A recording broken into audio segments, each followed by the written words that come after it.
My whole family gathered to discuss my mental issues. My son said, "Mom, you need help." His wife nodded. "We're worried about you." I smiled and said, "Let me introduce you to my doctor." He opened his briefcase, pulled out documents, and said something that made them all go silent. Subscribe to the channel, leave your like and comment from which part of the world you are watching. Get comfortable and relax. Let's begin. The text arrived at 4:17 p.m. on a Tuesday. I was reviewing third-quarter projections when my phone buzzed against the polished oak of my desk. The screen lit up with my son's name. For a moment, a mother's instinctual fear spiked. An accident. An illness. Then I read the words. "Family emergency meeting at Grandma's, 7 p.m. It's about your condition. Be there." My breath caught, not in my throat, but deep in my chest, a sharp, cold pull. It wasn't fear of a condition. I knew my own body, my own mind.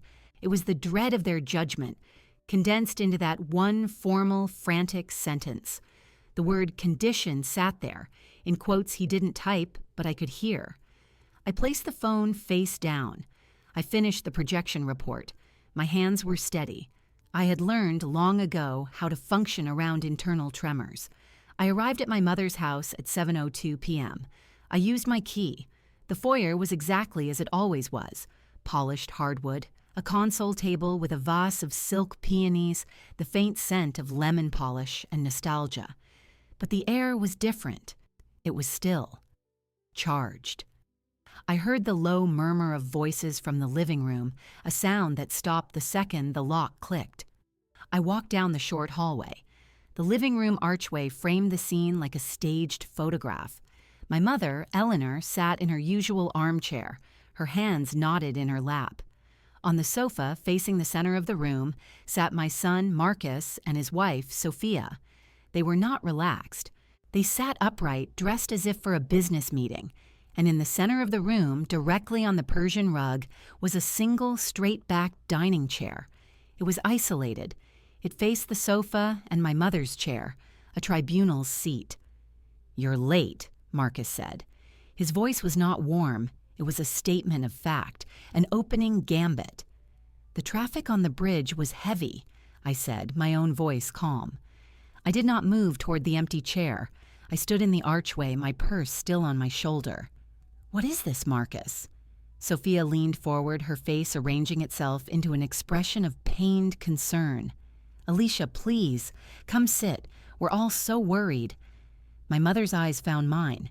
They were wide, anxious. "Just come sit, dear. Let's talk." That was the first betrayal, the collusion in her voice. She knew the purpose of this. She had consented to the staging of this room. I walked forward. The heels of my pumps were quiet on the rug. I placed my purse on the floor beside the lonely chair and sat. I kept my spine straight, my hands folded in my lap. I looked at each of them in turn. Marcus cleared his throat. He had a notebook open on his knee. "Mom, we've called this meeting because we are, as a family, deeply concerned about you." "My condition," I stated flatly. He flinched just a little. "We've observed changes, behaviors that are not like you, that are concerning." "What behaviors, Marcus?" He looked down at his notes. "Your work habits, for one. You're at the office until all hours. Janet at the front desk said you were there past 10 p.m. 3 times last week. The spring line launches in 6 weeks. Finalizing the supply chain logistics requires focus. I own the business. My hours are my own." "It's not healthy," Sophia interjected softly. "Such isolation, such obsession." I turned my head to look at her. "It is called working. You advocated for Marcus to put in similar hours at his firm to make partner. Was that isolation or ambition?" Her smile tightened. "That's different." "Of course," I said. Marcus continued. "Then there's the trip. You disappeared to Costa Rica for a week last month. Alone. You didn't answer calls. You posted vague photos of forests. It was a wellness retreat at a private eco lodge. I was hiking and practicing yoga. I turned my work phone off, as the literature recommends for a true digital detox. I believe you and Sophia went to Tulum last year for a digital detox. Was that a concerning disappearance? We were together, he said, as if that explained everything, and I was content alone. Is that the symptom? Contentment? My mother spoke, her voice wavering. Alicia, it's not like you. You've always been such a homebody since Richard passed. That was 7 years ago, Mother. I am allowed to evolve. Marcus pressed on. Then there's the financial recklessness. You sold Dad's Mercedes, the classic. You just sold it. A cold knot formed in my stomach. This was closer to the truth. The Mercedes was a car. It sat in a climate-controlled garage. I drove it 4 times a year. It was an expensive, sentimental artifact.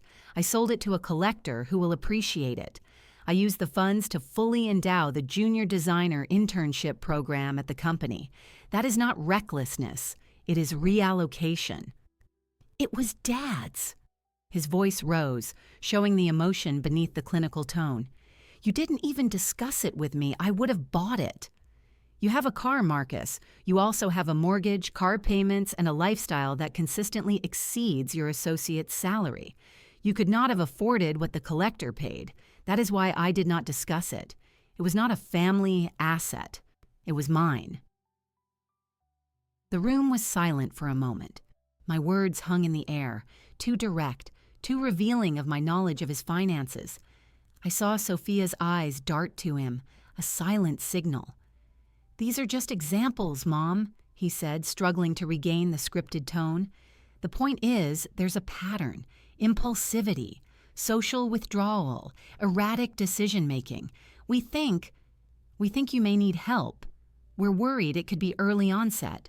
Something. Maybe cognitive, maybe psychological. He said the words carefully, but they landed like stones. Early onset. They were pathologizing my life, my success, my independence, turning it into a list of symptoms to be managed. Sophia produced a tissue from her sleeve, dabbing at dry eyes. We love you so much, Alicia. It hurts us to see you like this. We just want to get you the help you need. What help do you propose? I asked, my voice still dangerously even. Marcus took a breath. We think you should take a step back, a voluntary leave of absence from the company. Let the board handle operations for a while, and we should have a full medical and psychological evaluation. We've even looked at some wonderful residential facilities that specialize in rest and assessment for women in your situation. There it was, the shape of the trap. Remove me from my company, isolate me, label me, control me. I looked at my mother. And you agree with this, Mother? You think I belong in a facility? Her eyes filled with real tears. Oh, darling, no, not a facility, a place to rest, to be looked after. You've been so strong for so long. Maybe you just need to let us carry things for a while. Let Marcus help with the business. He's family. It's only right. The second, deeper betrayal.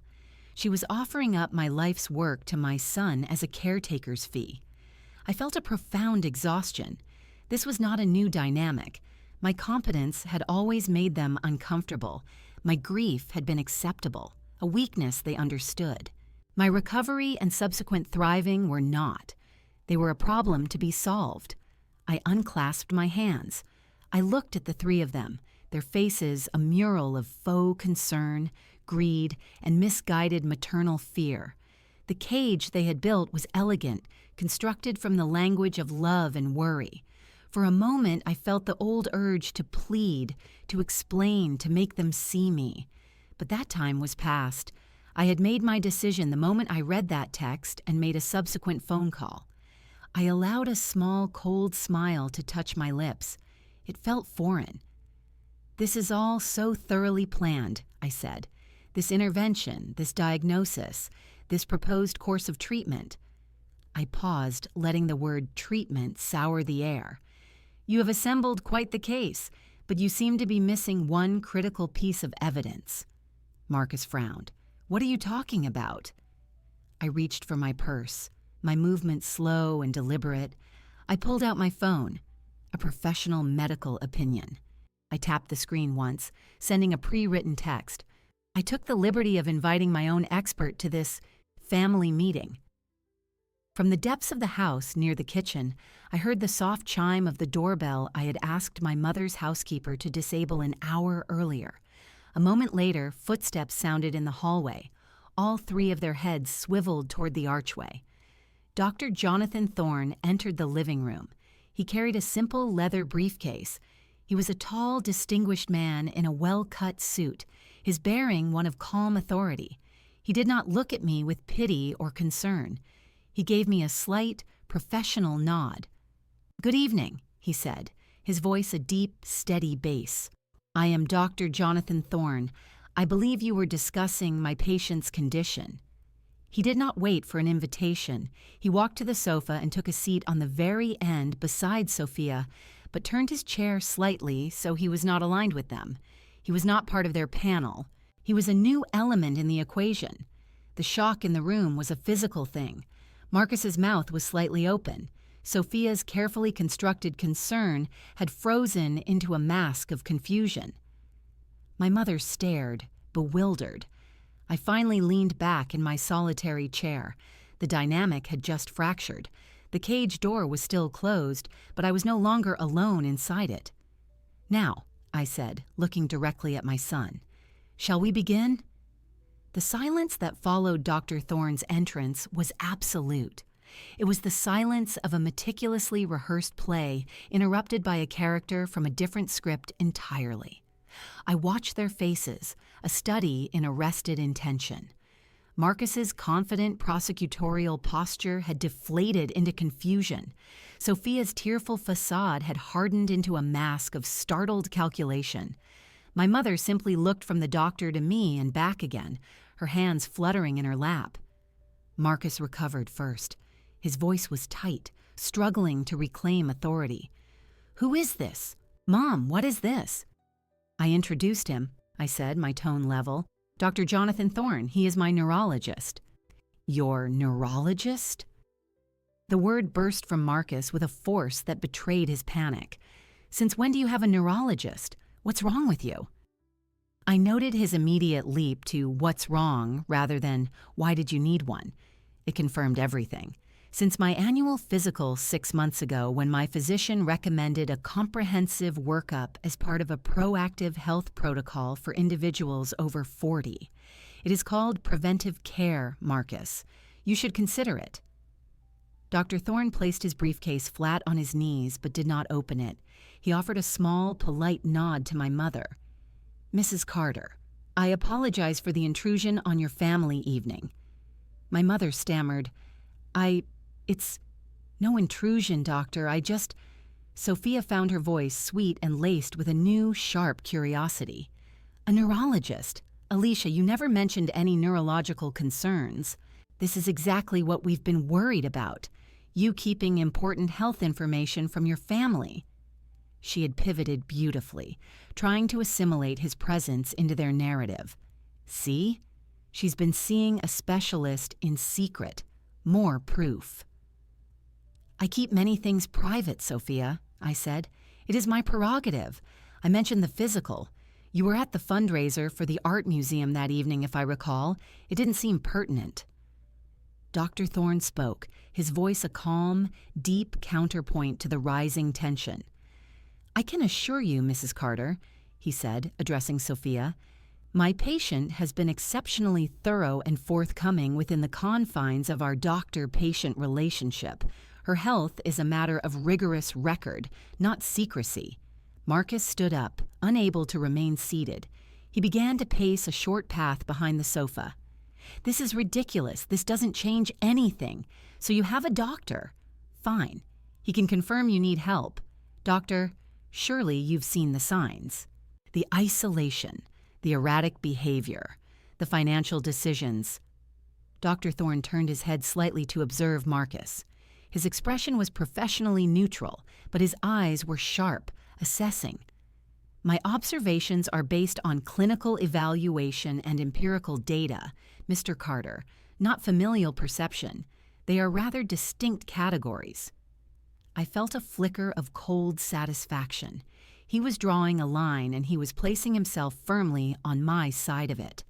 "What data?" Marcus challenged, stopping his pace to glare at the doctor. "What evaluation?" "That," I said, drawing their attention back to me, "is why I asked Dr. Thorne to join us. You have presented your diagnosis, Marcus, based on your notes." I glanced at the forgotten notebook on the sofa. Now, it seems only fair to present mine. Sophia's mask finally cracked, revealing a sliver of genuine irritation. "Alicia, this is not a competition. This is an intervention born of love." "Is it?" I asked, meeting her eyes directly. "It feels like a tribunal. You presented the prosecution's case. Now here is my defense, in the form of a medical expert with actual credentials." I turned to Dr. Thorne. "Doctor, would you be so kind?" Dr. Thorne gave a single, slow nod. He lifted his briefcase, placed it on the coffee table between us, and clicked open the brass latches. The sound was crisp, final. My mother leaned forward, her worry now mingled with a dawning confusion. Marcus watched, arms crossed, his jaw set. Sophia's eyes were fixed on the briefcase as if it contained a venomous snake. He did not pull out a file immediately. Instead, he looked around at my family. Before I share the specifics of my findings, I feel a professional obligation to state the context. Mrs. Carter, Alicia, came to me as a self-referred, highly functional individual. Her chief concern was not symptoms of decline, but a desire for a quantitative baseline assessment of her cognitive and neurological health. Her initiative, I must say, is uncommon and commendable. He was reframing the entire premise. I was not a patient seeking help for a problem. I was a client seeking metrics for excellence. "That sounds like something she would say to Cover," Marcus muttered, but his voice had lost its force. Dr. Thorne ignored him. He withdrew a sleek black folder from his briefcase. "Over the past 6 months, Alicia has undergone a battery of tests, a full neurological exam, an extensive panel of blood work targeting metabolic, hormonal, and inflammatory markers, a high-resolution MRI scan of the brain." He opened the folder, revealing a stack of documents and a large film envelope. He slid out a single sheet of paper, dense with text and graphs. And finally, she completed a series of validated neuropsychological assessments measuring memory, executive function, processing speed, and verbal fluency. He held up the paper. It was covered in a colorful bar graph, most of the bars stretching far to the right. These are her results, plotted against normative data for her age, education level, and demographic. The green zone represents average function. The blue zone represents superior function. Every bar was in the blue zone. Several were at the far right edge of the page. He passed the paper to my mother, as she was the closest. She took it with trembling hands, peering at it without comprehension. "What does it mean, doctor?" "It means, Mrs. Carter, that your daughter's cognitive functions are not just healthy. They are, across multiple domains, statistically exceptional. Her working memory and processing speed place her in the 99th percentile. There are no indications of neurodegeneration, no evidence of pathology. Medically and neurologically, she is in optimal condition." The room absorbed this in a new kind of silence. It was the silence of a foundation cracking.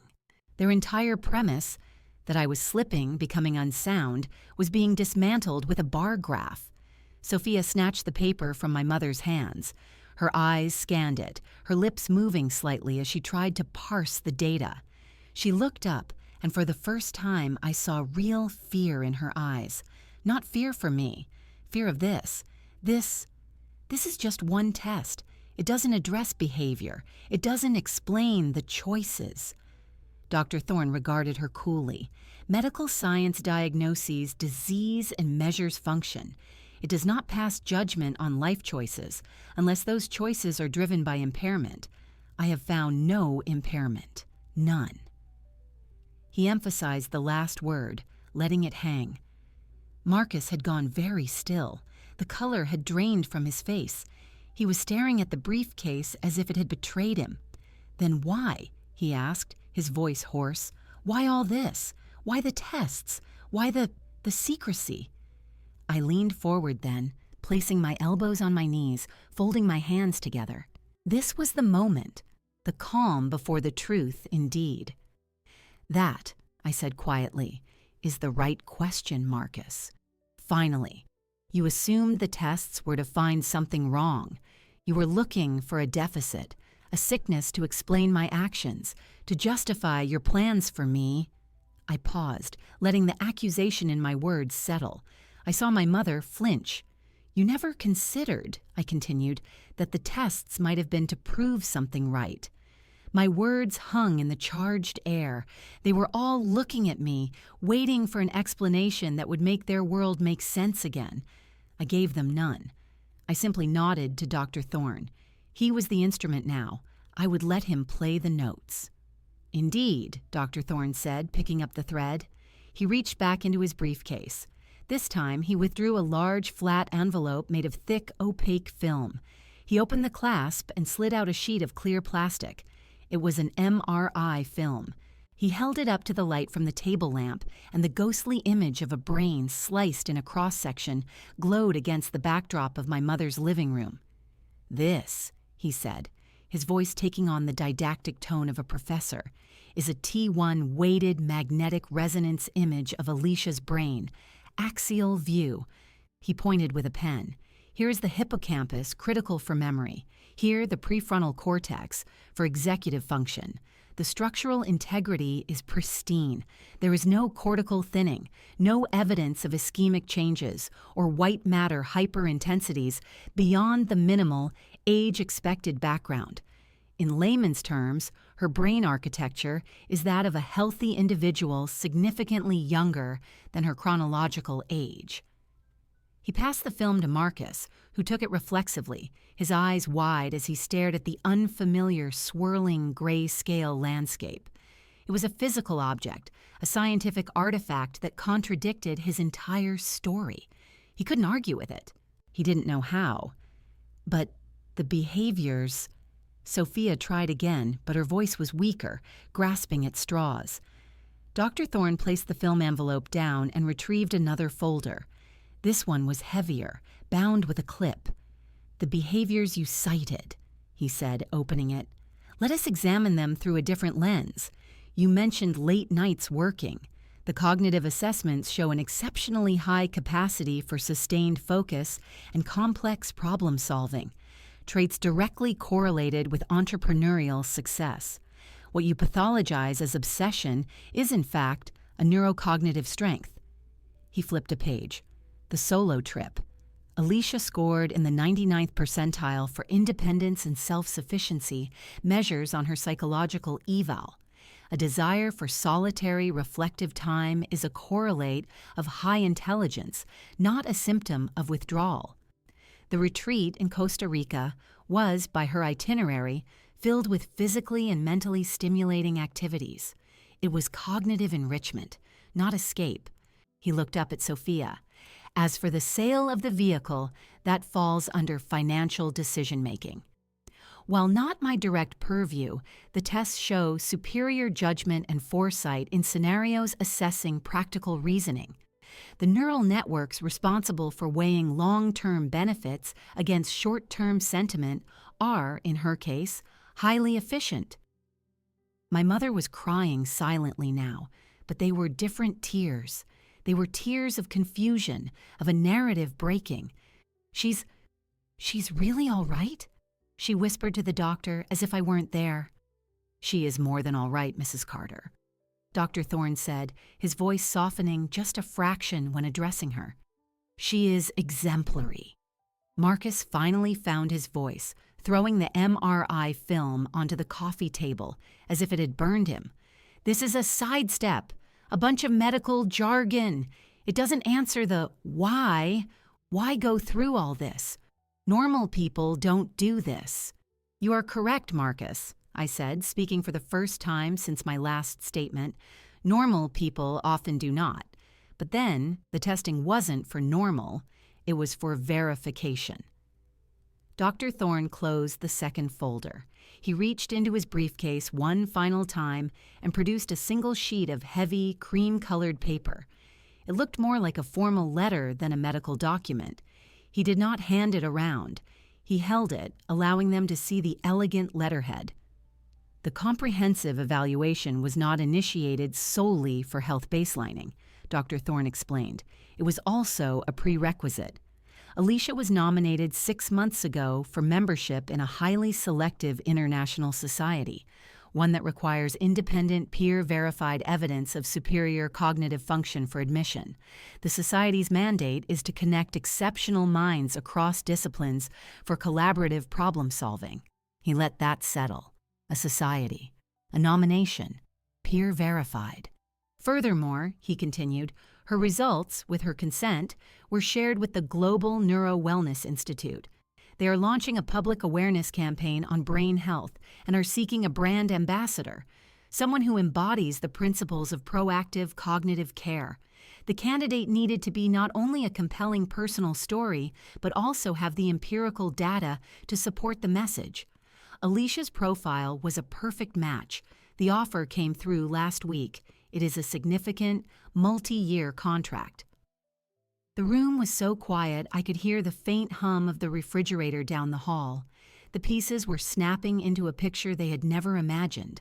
My late nights were refining a business that was now successful enough to attract such attention. My solo trip was a respite before a demanding new commitment. Selling the car funded a program that burnished my professional legacy. Every action they had twisted into a symptom was, in the true light, a logical step in a trajectory of growth and ambition. Sophia's face was a blank sheet of shock. The financial implication of a significant multi-year contract was not lost on her. It meant more money, more independence, less need for anyone, especially a son with financial pressures, to manage my affairs. Marcus looked physically ill. His plan, which relied on framing me as incapable, was being systematically annihilated by proof of my extreme capability. He had built a case on sand, and a tide of data was washing it away. My mother stared at me, her eyes wide. A society, an ambassador. Alicia, why didn't you tell us? We could have celebrated. That was the final bitter twist. The celebration. I looked at her, my expression unchanging. Tell you? I repeated, my voice quiet but clear. So you could have worried about the pressure? So Marcus could have researched the society's endowment and asked for a loan? So Sophia could have suggested I hire her PR firm to handle the ambassadorship? No, Mother. This was mine. I wanted it to remain mine until it was real, until it was undeniable. I turned my gaze to my son, who was now staring at the carpet. His shoulders slumped. You wanted a diagnosis, Marcus. You wanted a condition to explain my life. Now you have one. The condition is that I am not the woman you thought I was. The condition is that I am, by every measurable standard, doing better than fine.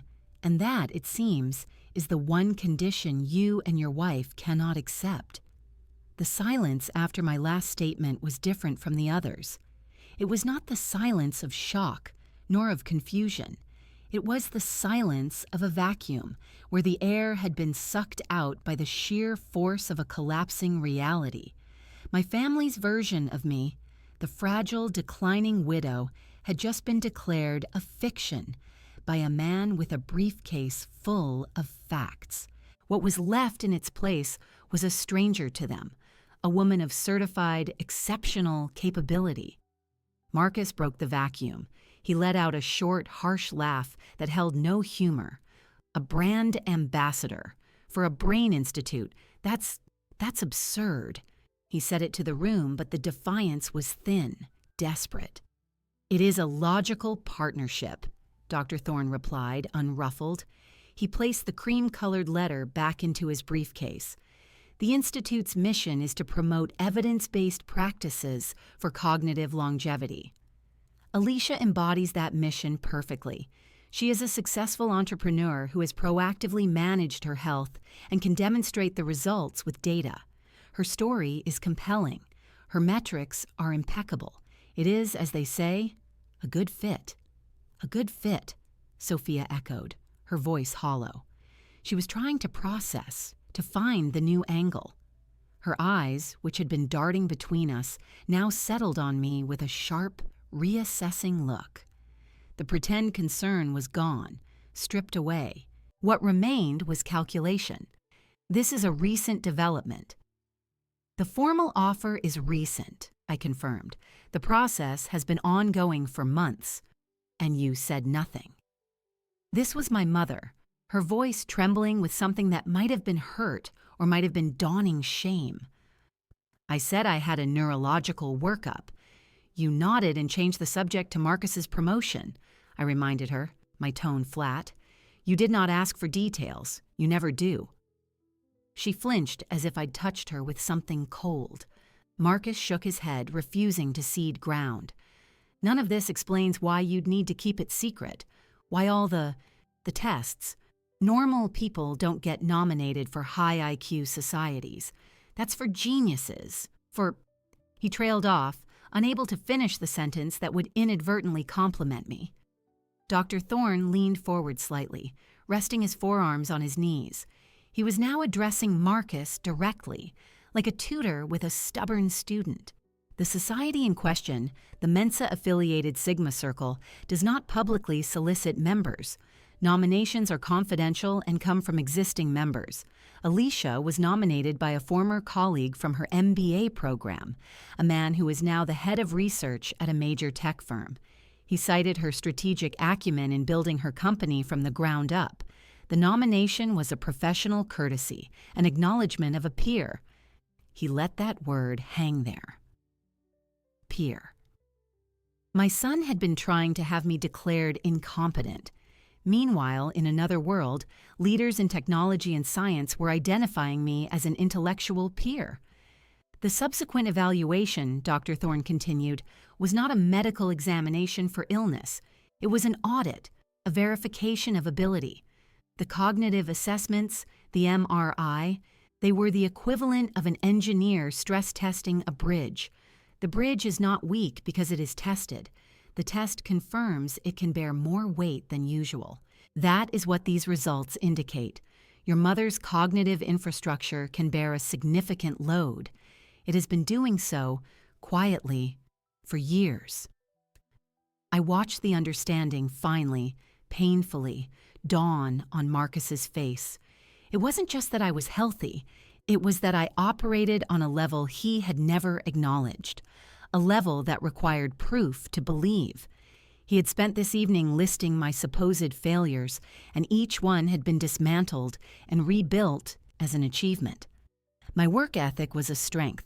My solitude was self-sufficiency. My financial decision was strategic foresight. He had brought a knife to a fight, where the weapon was a calibrated instrument. So there's nothing wrong, my mother said, her statement a plea for confirmation. Medically, neurologically, cognitively. No, Mrs. Carter, there is nothing wrong, Dr. Thorne stated definitively. Then what is this? Sophia's question cut through, sharp and pointed. She had recovered faster than Marcus. She was already navigating the new terrain. If this is all true, this celebration of your mind, then why are we here? Why stage this? She gestured between Dr. Thorne and me.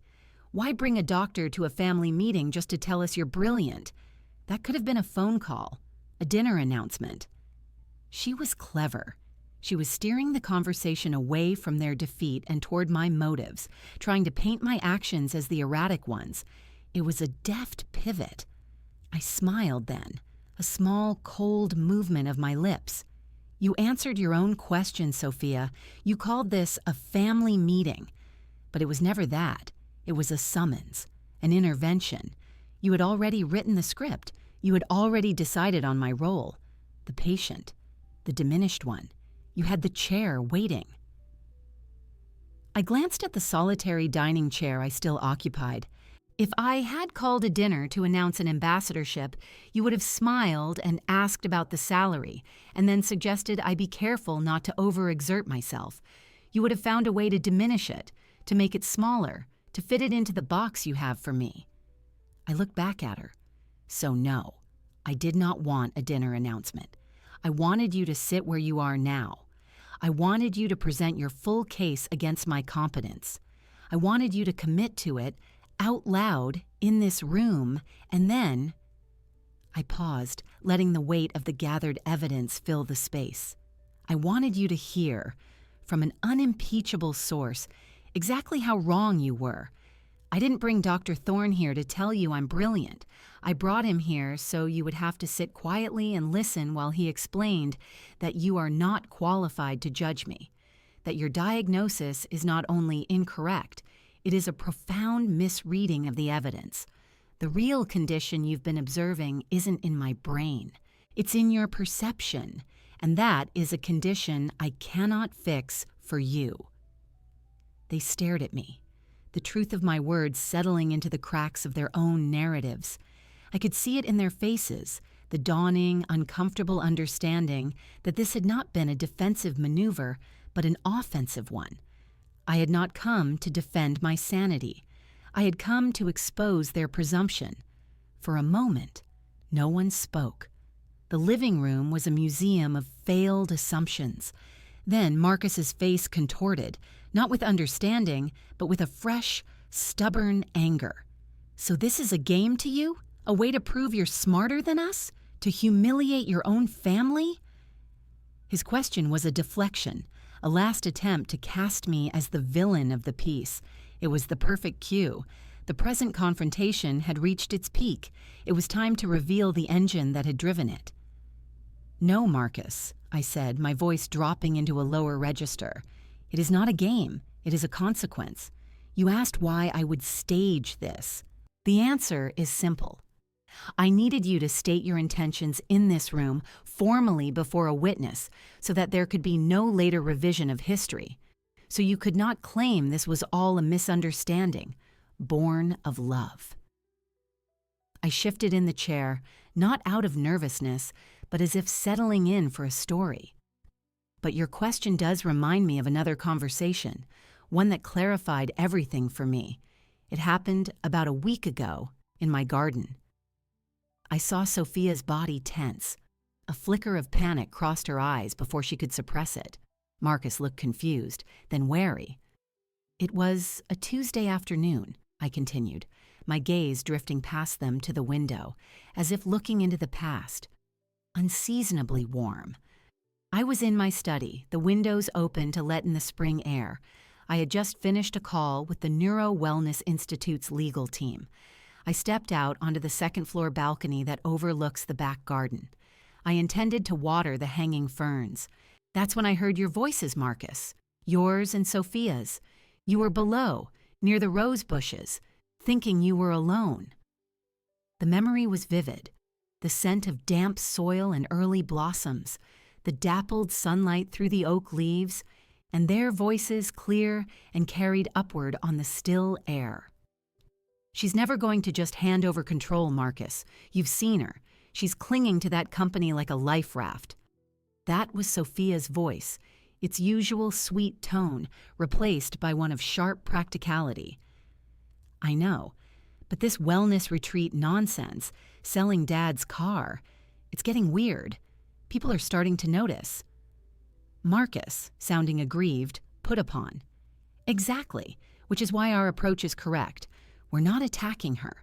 We're expressing loving concern. The language is everything. Early cognitive changes. Protecting her legacy. Your grandmother will back it because she's scared of anything that makes the family look unstable. We get the doctor. Doctor. Feldman is amenable. I've sounded him out to recommend a temporary conservatorship. You step in to manage her affairs. Once we control the trust fund and the business shares, we can streamline things, liquidate some non-core assets. The liquidity would solve our situation. A pause, the rustle of fabric, then Marcus, his voice lower, hesitant. It feels extreme. She's my mother. She's a woman who is making irrational decisions that threaten her financial security and, by extension, our future. What about the baby's future? Sophia's voice was a silken trap. This is protection, Marcus, for her and for us. Once things are stable, if she improves, of course we'd return control. But we need to secure things now, before she does something truly irreversible. I remembered the cold that had spread through me then, a cold that had nothing to do with the spring air. It was the cold of absolute clarity. It wasn't concern. It wasn't love. It was a corporate takeover strategy, with me as the failing CEO to be ousted. In the present, my mother's hand flew to her mouth. "No," she whispered. "They wouldn't." "I heard every word, Mother," I said, bringing my focus back to the room. A conservatorship, controlling the trust fund, liquidating my assets. My situation was their financial situation. The baby's future was the leverage. I looked at Sophia, whose face was now pale, her eyes fixed on a point on the carpet. "Dr. Feldman, I assume, was the physician you planned to bring tonight. The amenable one." Marcus had gone ashen. "You were eavesdropping?" "You were conspiring in my garden," I replied evenly. "The balcony is part of my house. You were discussing the orchestrated incapacitation of the owner. I believe I had a right to overhear." "It was a private conversation," he sputtered, a weak, childish defense. "About a very public action you intended to take against me," I said. That conversation was the missing why. It explained why my successful business was clinging, why my prudent financial moves were irreversible. It wasn't about my health. It was about my money. My autonomy was an obstacle to your liquidity. I turned to Dr. Thorne, who had been listening, a silent, dignified witness to the unraveling. "When I came to you, Doctor, after that day, my request for a full documented workup took on a new urgency. It was no longer just about a society nomination. It was about assembling an armor. You were not my first choice for a physician to bring here tonight. You were my only choice, because you are not amenable. You are ethical, and your documentation is ironclad." Dr. Thorne gave a slow, grave nod. He did not look at my family. His allegiance was to the evidence, and the evidence had just been contextualized by motive. Sophia finally lifted her head. The calculation was back, but it was frantic now, scurrying for cover. "You're twisting a worried conversation. We were brainstorming ways to help. You're taking it out of context." "The context," I said, "is that you use the language of medical concern to plan a financial coup. You did not call me to say, 'Mother, we are in debt. We need help.' You plotted to have me declared unfit so you could take what you needed. That is not family. That is predation." I let the word hang in the air. Predation. The flashback was over. Its poison was now in the room, mixing with the sterile truth of the medical reports. The diagnosis was complete. Their condition was greed. My condition was clarity. And with that clarity, I had already begun my treatment. The word predation seemed to echo in the overly decorated room. It was an ugly word, a biological word, and it stripped away the last pretense of civility. Sophia looked as if she'd been slapped. Marcus's face cycled through stages of denial, anger, and a sickening fear. My mother simply shrank into her armchair, her eyes darting between her grandson and me, as if watching a terrible accident unfold in slow motion. Sophia found her voice first, a brittle, defensive weapon. "This is slander. You have no proof of intent, only a distorted memory of a private talk." "My memory is clear," I said, and my response was not based on memory alone. It was based on precaution. I nodded to Dr. Thorne. His role was transitioning now from medical expert to witness of a different kind. He understood. He reached into his briefcase once more. This time, the document he retrieved was not in a medical folder. It was in a simple, letter-sized envelope of expensive ivory linen paper. He did not open it. He held it up so they could see the embossed return address in the corner. Hartwell and Associates, attorneys at law. The day after the conversation in the garden, I explained, my voice devoid of any triumph, only statement of fact, I visited my attorney, Martin Hartwell. I provided him with a summary of what I had overheard. I instructed him to prepare a document reflecting my wishes, given this new information about the motivations of certain parties. Dr. Thorne opened the envelope. He slid out a single sheet of the same heavy paper. It was a letter, not a legal contract, but its language was unequivocal. With Alicia's permission, I will read the relevant passage, he said. He adjusted his glasses, his demeanor that of a clerk reading a verdict. Pursuant to our discussion of April 12th, he began, his voice filling the quiet room, and in light of the concerns you have raised regarding the potential for undue influence and exploitation, this letter shall serve to confirm the following amendments to your estate plan, effective immediately upon your signature. Marcus made a choked sound. Estate plan? What are you talking about? You're not dead, Dr. Thorne continued, unperturbed. 1. The revocable living trust established by you and the late Richard Carter shall be amended. Marcus James Carter is hereby removed entirely as a beneficiary and as successor trustee. His share of the trust assets is hereby revoked and reassigned. You can't do that, Marcus shouted, surging to his feet. His chair screeched against the floor. It is my trust, Marcus, I said, my voice cutting through his outburst. I can, and I have. Please let the doctor finish. Dr. Thorne waited a beat, then continued. 2. The designated shares of company stock previously earmarked for Marcus James Carter are voided. Voting rights and dividend allocations attached to said shares are permanently reassigned to a newly established charitable fund, the Carter Grant Initiative for Black Women Entrepreneurs, to be administered by a separate board. Sophia's hand flew to her throat. The color drained from her face completely. This was the liquidation plan inverted. Instead of my assets being liquidated for their benefit, their inheritance was being liquidated for charity. 3. Dr. Thorne read on. Any and all powers of attorney, healthcare directives, or other fiduciary instruments naming Marcus James Carter or Sophia Elaine Carter as agents are hereby revoked and declared null and void. Dr. Jonathan Thorne is designated as the primary medical proxy and Martin Hartwell as the primary financial proxy in any temporary circumstance requiring same. He looked up over his glasses. That is the essential portion. The document is signed, witnessed, and notarized. Copies have been filed with the relevant financial institutions and the county registrar. The silence was absolute. It was the silence of a door slamming shut, of a vault sealing. Marcus was breathing heavily, his hands clenched into fists at his sides. You cut me out? Your own son? You plotted to have me declared incompetent to access my money, I replied, the logic cold and simple. I have taken steps to ensure you cannot access my money, regardless of my competence. It is a direct response to your stated intentions. You sought control. You have lost all access. The equation is balanced. It was just talk, he screamed, the anger finally boiling over into raw, undisguised fury. We were worried. You're overreacting. You're sick.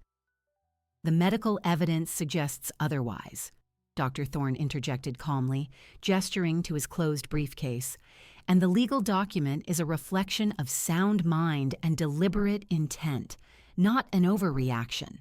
The precaution is rational, given the overheard plan to pursue a conservatorship. Sophia was no longer calculating. She was staring into a void. Their financial pressure, the situation she had whispered about in the garden, had just been magnified 100-fold by the removal of their anticipated safety net. The baby's future, the leverage she had used, was now secured by a charity instead of a trust fund. Her composure shattered. You're destroying your family over a misunderstanding. No, I said, turning my full attention to her. You attempted to destroy me over a debt. I am simply removing myself as the solution to your problem. You will have to find another way to solve your situation. My resources are now otherwise committed." My mother finally spoke, her voice a broken thread. "Alicia, the baby, your grandchild." I looked at her, and for the first time that evening, I felt a pang that was not anger but profound disappointment. "The baby deserves security, Mother. It now has a legacy in a grant program that will help dozens of women build businesses. That is a more stable inheritance than parents who view their family as a line of credit to be manipulated. I have chosen to fund the former, not enable the latter." I stood up. My legs were steady.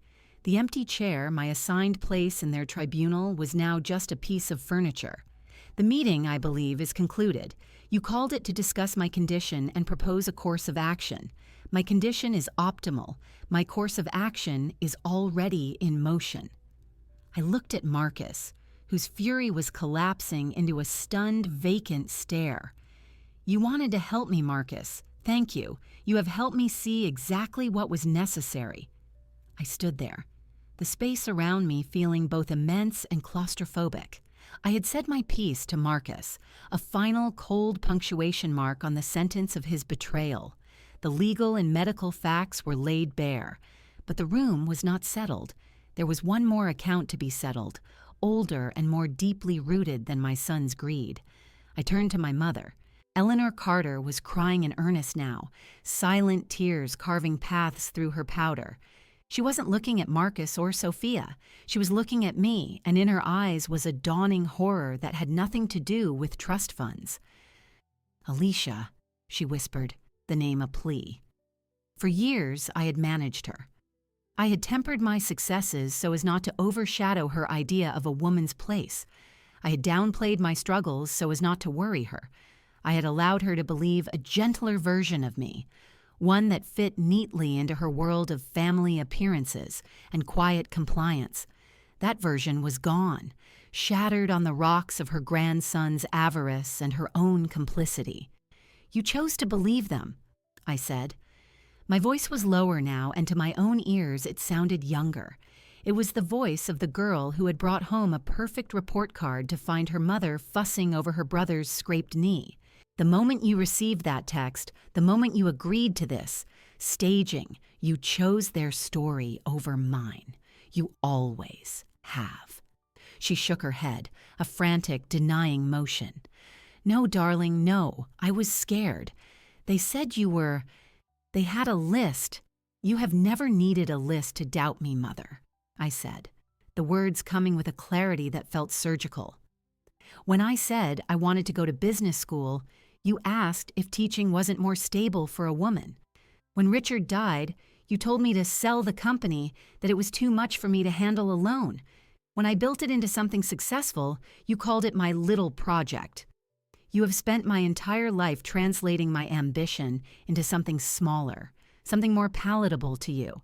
So when Marcus and Sophia offered you a new medicalized translation, my ambition as mania, my independence as instability, you accepted it.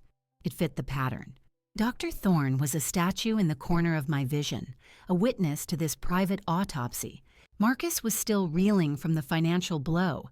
Sophia was a frozen figure of panic. This was between my mother and me. I never meant, she stammered. "You never listened," I corrected, my own composure beginning to fissure, not with tears, but with a trembling rawness. "You listened to Marcus because he is a man, and his voice carries a weight mine never has for you. You listen to Sophia because she tells you the pretty surface stories you prefer. I have only ever given you the truth. It has never been enough." I took a step closer to her chair. She shrank back, not from fear of me, but from the force of the accusation. "Do you know what the greatest humiliation was tonight? It wasn't the empty chair. It wasn't the list of symptoms. It was watching you sit there and plead with me to let them help. You looked at my life, a life I built from ashes, and you saw something broken that needed their fixing. You saw me as a problem to be solved by them. I wanted what was best for you, she cried, her voice breaking. No, I said, the word final. You wanted what was easiest for you. A manageable daughter, a family narrative without complication. My health, my success, my mind, they complicate your world. They always have. It was easier for you to believe I was slipping than to believe I had soared beyond a place where you could comfortably reach me. I saw the truth of it hit her. Her face crumpled, not in performative grief, but in genuine, agonizing recognition. She'd been an enabler, not out of malice, but out of a profound failure of imagination and faith. I failed you, she whispered, the words so quiet they were almost lost. Yes, I agreed. There was no comfort in the confirmation. It was simply a fact, another piece of data to be recorded. You failed to trust me. You failed to see me. For 42 years. I gestured around the room at the ruins of the intervention. When was simply the logical, catastrophic conclusion of that failure? I felt emptied out. The cold fury that had sustained me through the revelations, the legal counterstroke, was ebbing, leaving behind a hollow, weary ache. This was the true cost. The money, the business, the society membership, those were just trophies and tools. This was the wound. My mother, in the final hour, had manned the gates for my enemies. She reached a trembling hand toward me. Can you ever forgive me? I looked at her hand, wrinkled and adorned with the rings my father had given her. I did not take it. I don't know, I said honestly. Forgiveness requires a change in the pattern. It requires you to see me as I am, without flinching. It requires you to sit with the discomfort of having been so very wrong. I do not know if you can do that. I do not know if I can stand here and wait to find out. Her hand fell back into her lap. The sobs that racked her then were ugly, unfiltered. They were not for show. They were the sound of a foundational pillar cracking. I had wanted her remorse. Now that I had it, it was just another sad, heavy thing in the room. I had dismantled my son's plot with documents and diagnosis. I had dismantled my mother's betrayal with history and truth. Both felt like Pyrrhic victories. The silence that followed was the deepest yet, filled only with my mother's weeping and the stark understanding that some fractures do not heal. They simply become the new landscape. The sound of my mother's weeping was the only anchor in the room. For a moment, everything else was suspended in the raw aftermath of that confession. Then, movement. A release of tension that broke in the wrong direction. Marcus exploded. The stunned vacancy on his face was incinerated by a fresh wave of fury, hotter and more desperate than before. The financial blow had landed. Now the emotional reality was catching up. He took a step toward me, his finger jabbing the air. "You did this!" he shouted, his voice raw. "You set this whole thing up. You let us walk into a trap, your own family." "You set the trap, Marcus," I said, my voice weary but clear. "I merely inspected the mechanism and dismantled it. You baited it with my supposed illness. You cannot be angry when the prey turns out to be the game warden." "I am your son," he roared, the words a primal claim. "You owe me." The entitlement, laid so bare, was almost impressive in its purity. "I owe you nothing," I stated. "I raised you. I educated you. I loved you. That was the debt of motherhood, and I paid it in full. The trust fund was a gift from your father and me. Gifts can be rescinded when the recipient tries to steal the giver's freedom to give them." His anger faltered, morphing into a frantic, bargaining panic. The reality of his financial predicament was sinking in, the lifestyle, the debts, the expectations. "Mom, please, you can't do this. We can talk about this. We can fix this. I was wrong, okay? I was wrong. But this is too far. You're ruining my life." "You were prepared to ruin mine," I replied. "A conservatorship is a civil death. You were not seeking to fix me. You were seeking to erase my legal personhood. I have simply preemptively removed your access. Your life is yours to manage, as mine is mine." It was then that Sophia moved. She stood up, her posture rigid. The tears she had manufactured earlier were gone. Her face was pale, but her eyes were sharp with a survivalist focus. She was cutting her losses. "He's right, you know," she said, her voice cool and directed at me, but her body angled away from Marcus. "This is extreme, but you need to understand, Alicia, this was never my idea. This was Marcus. He came to me with these fears. He pressured me. He said it was the only way to secure our future. I went along because I was scared, scarred for him, for us." She placed a hand on her abdomen, a gesture that was now transparently tactical. A mother understands protecting her child. The betrayal was so swift, so clinical, it left a new kind of silence in its wake. Marcus turned to her, his expression one of utter disbelief. "What, Sophia? You found Dr. Feldman. You wrote the list." She didn't look at him. Her gaze was fixed on me, pleading and reasonable. "I was trying to manage his anxiety. I thought if we went through the motions, had a meeting, he would see how irrational he was being. I never thought it would go this far. I never wanted any of this legal stuff." Marcus stared at her as if seeing her for the first time. The architect of his downfall was calmly disassembling the blueprint and handing him the rubble. "You liar," he breathed, the words barely audible. "I'm trying to save what's left of this family," she insisted, her voice rising with a practiced, wounded righteousness. "Someone has to be the adult here." The chaos was complete. My mother wept in her chair.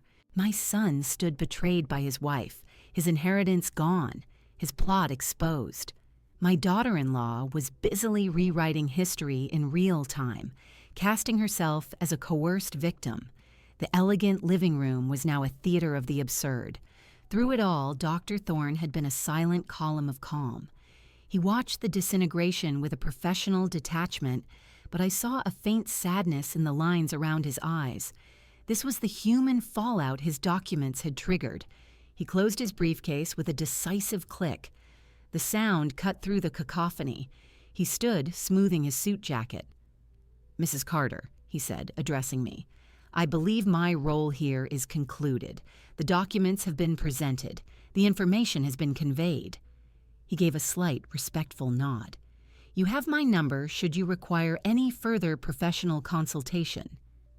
"Thank you, Doctor," I said, meaning it, "for your professionalism and your truth." He nodded again, this time including my mother in his glance with a semblance of pity. He did not acknowledge Marcus or Sophia. He picked up his briefcase, turned, and walked out of the living room. His footsteps receded down the hall. A moment later, the front door opened and closed with a soft final sound. His departure left us in a new vacuum. The authority was gone. All that remained was the wreckage. Marcus was now glaring at Sophia, his earlier anger toward me diverted into a more immediate, white-hot rage. "You're throwing me under the bus? This was your plan from the start. Your debt, your spending."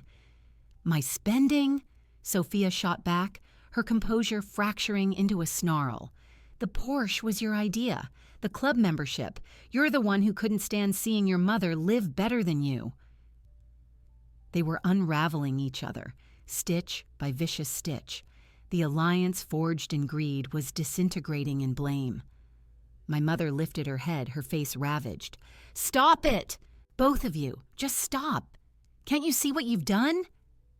But they couldn't. They were locked in their own spiral. The family unit, the facade of unity that had justified this night, was not just cracked. It was atomizing before us, revealing the bitter particles of self-interest that had always held it together. I watched them. I felt nothing. The emotional storm had passed through me, leaving a strange, clear calm. This was the aftermath. This was the consequence of their calculation and my retaliation. It was not satisfying. It was not sweet. It was simply the truth, loud and ugly and finally, inescapably, out in the open. The formal room was now a scene of emotional wreckage, and I was the only one not screaming, not crying, not begging. I was just waiting for the dust to settle enough for me to walk through it. The noise of their mutual destruction filled the room, a grating symphony of blame and panic. I stood within it, but apart from it. The calm I felt was not peace. It was the absolute stillness that follows a decision fully executed. There was nothing left to say to them, no further point to make. The documents were filed. The truth was spoken. The bonds were severed. I bent down and picked up my purse from the floor beside the now irrelevant chair. The motion was simple, ordinary. I slid the strap onto my shoulder. I looked at my mother, who was hunched in her chair, her eyes closed as if to shut out the screaming match between her grandson and his wife. She looked frail, older than her years. A part of me wanted to offer some word, some gesture, but the well was dry. Any comfort I gave now would be a lie, a return to the old patterns. I had chosen a different path. I turned and began to walk toward the archway that led to the hall. My steps were measured, my heels firm on the hardwood floor. "Mom, wait!" Marcus's voice cut through his argument with Sophia. I heard his footsteps rushing toward me. I did not stop walking, but I slowed, turning my head slightly as I reached the threshold of the living room. He caught up to me in the hallway, his face a twisted mask of anguish and fury. He blocked my path to the front door, his hands spread in a pleading gesture. "You can't just walk out. You can't leave it like this. We're family." I stopped and faced him fully. In the dimmer light of the hallway, he looked like the boy he once was, but the entitlement in his eyes was all man. "What would you have me do, Marcus? Rescind the legal documents? Pretend I didn't hear you plot against me? Apologize for protecting myself? Which part of this outcome is negotiable to you?" "All of it!" he cried, his voice cracking. "We can get help, family therapy, something. You're throwing me away." I studied him. The greed that had motivated him was now tangled with a genuine, childlike terror of abandonment. They were inseparable. His love, his need, his sense of entitlement. They were all the same thread. You could not snip one without unraveling the others. "I am not throwing you away," I said, my voice low and precise. "I am establishing a boundary. You are an adult. You made choices with legal and financial consequences. Those consequences are now active. Our relationship, whatever it may become, will exist on the other side of those consequences. It cannot exist before them. You made sure of that." He shook his head, refusing the logic. "I'm your son. That has to mean something more than consequences." "It did," I said. "It meant everything. It meant trust. You broke that. The title of son is not a blanket immunity from the fallout of your actions. You confused the two. You believed it gave you the right to my life. It does not. It never did." From the living room, Sophia's voice called out, sharp and cold. "Marcus, let her go. She's made her choice. She's made it very clear what she thinks of us." He ignored her, his eyes locked on mine, begging for a loophole that did not exist.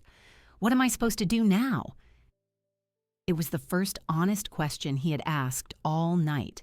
It had nothing to do with me. "You need to find a way to support your family that does not involve attempting to dismantle mine," I said. "You need to look at the woman you married and decide if you are partners or co-conspirators. You need to examine why your solution to financial pressure was to disable your mother rather than improve your own situation." I paused, letting the list hang in the air between us. "You need help, Marcus, but not the kind I can give you, not anymore." The finality of the statement landed on him with a physical weight. His shoulders slumped. The fight drained out of him, replaced by a hollow exhaustion. He stepped back, clearing the path to the door. I walked past him. The foyer was just as it had been when I entered. The console table, the silk peonies, the mirror.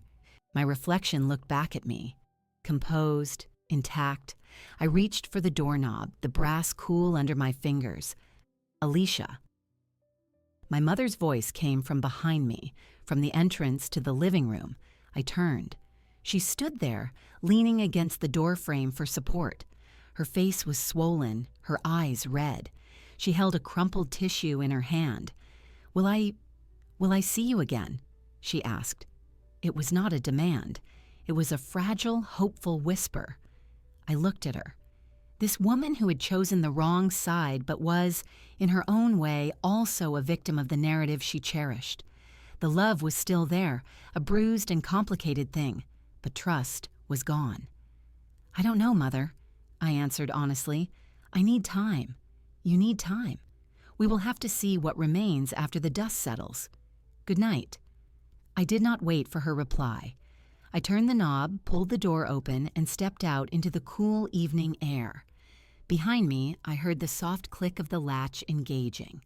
It was not a loud sound, but in the silent aftermath of all that had been said, it was the loudest sound in the world. It was the sound of a door closing, not just on a house, but on a chapter. I did not look back. I walked to my car, unlocked it, and got inside. I sat for a moment in the dark, listening to the quiet hum of the engine as it started. Then I drove away, leaving the stage of my family's drama behind, the empty chair and the echoes of their voices growing smaller and smaller in the rearview mirror until they disappeared. The drive home that night was not a rush of adrenaline or a storm of tears. It was a quiet migration from one state of being to another. The streets were familiar, the traffic lights cycled through their colors, and the world continued, indifferent to the small, personal earthquake that had just occurred in an elegant living room. I felt that indifference as a comfort. The universe was not aligning to punish or reward me. It was simply there, offering space. I took it. That was a month ago. Now morning light streams into my apartment, falling across the polished concrete floor and onto the stack of papers on my desk. It is a Saturday. The papers are not business reports or medical forms. They are grant applications for the Carter Grant Initiative. I am reviewing the finalists before the board's first meeting next week. The applications are stories of resilience. A woman wanting to start a sustainable textile co-op in her grandmother's neighborhood. Another planning a tech platform to connect Black farmers directly with restaurants. The money from the trust, my late husband's car, a portion of the ambassadorship advance. It is all here, transformed into potential. It feels like alchemy, their greed converted into other people's dreams, a cleaner energy. My phone buzzes with a text. It is from Claudia, my friend since business school. Running 10 minutes late. Wine is chilling. Did you decide on the Ethiopian or the Thai? I type back, Ethiopian, the Misser-Watt. The exchange is mundane. It is a bedrock. I finish my notes, close the folder, and walk to the large window that makes up one wall of the living room. My apartment is in a renovated warehouse. The space is open, filled with plants that are thriving. The air smells of citrus from a cleaning spray and of peace. Below, the city moves at a weekend pace. I can see people walking dogs, carrying grocery bags, living small, unspectacular lives. I no longer feel the need to be spectacular. I only need to be solid. The doorbell rings. It is Claudia and two other friends, Lena and Marie.